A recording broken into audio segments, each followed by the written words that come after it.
ભરૂચ શહેરના પશ્ચિમ વિસ્તારમાં આવેલા મદીના પાર્ક સોસાયટીમાં માટી ભરેલા ડમ્પર ચાલકે માટી ખાલી કરતા સમયે 8 જેટલા ચાલુ વીજ પોલના થાંભલા ઉખાડી નાખતા દોડધામ મચી જવા પામી હતી।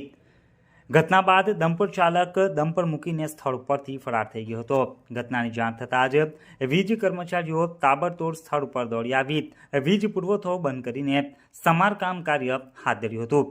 ભરૂચ શહેરના પશ્ચિમ વિસ્તારના શેરપુરા ડુંગળી માર્ગને અડીને મદીના પાર્ક સોસાયટી આવેલી છે, જેમાં આજે રોજ એક ડમ્પર ચાલક માટી ભરીને ત્યાં ખાલી કરવા માટે આવ્યો હતો। આ સમયે તે પોતાના ડમ્પરનું હાઇડ્રોલિક ટ્રોલી ઊંચી કરીને માટી ખાલી કરતો હતો। તે સમયે ચાલુ વીજ તારના થાંભલાના વાયર ડમ્પરની ટ્રોલી સાથે ભરાઈ જતા ડમ્પર ચાલકે અંદાજિત 7 થી 8 વીજ પોલના થાંભલા ઉખેડી નાખ્યા હતા, જેના કારણે સ્થાનિકોમાં દોડધામ મચી જવા પામી હતી। આ સમયે સ્થાનિકોના મકાનો ઉપર લગાવેલા પતરા અને કપડાઓ પણ બળી ગયા હતા।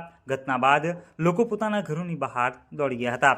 જોકે ઘટના બાદ ડમ્પર ચાલક સ્થળ ઉપર ગાડી મૂકીને ફરાર થઈ ગયો હતો। ઘટનાની જાણ થતાં જ વીજ કંપનીના કામદારો પણ તુરંત જ સ્થળ ઉપર દોડી આવી વીજ પુરવઠો બંધ કરીને યુદ્ધના ધોરણે વીજ લાઇનના સમારકામની કામગીરી શરૂ કરી હતી।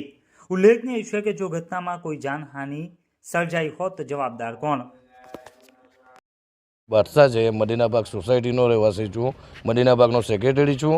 આપણી ત્યાં આપણે સવારમાં ઘટના થયેલી હતી કે એક ટ્રકવાળાએ અમારી લાઇનમાં 5 થી 6 થાંભલાઓ ખેંચી કાઢ્યા અને ખાસા 6 થાંભલા હુડાવી દીધા।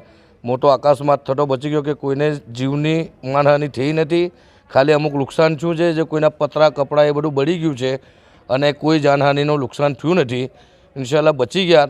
આ ખાલી 6-7 થાંભલા ફેંકી દે તાત્કાલિક અમારા ઇબ્રાહીમભાઈ કાઉન્સિલર છે અમારી ત્યાંના ઇબ્રાહીમભાઈ કલકલ તેવી જગ્યા પર તાત્કાલિક આવી ગયા હતા।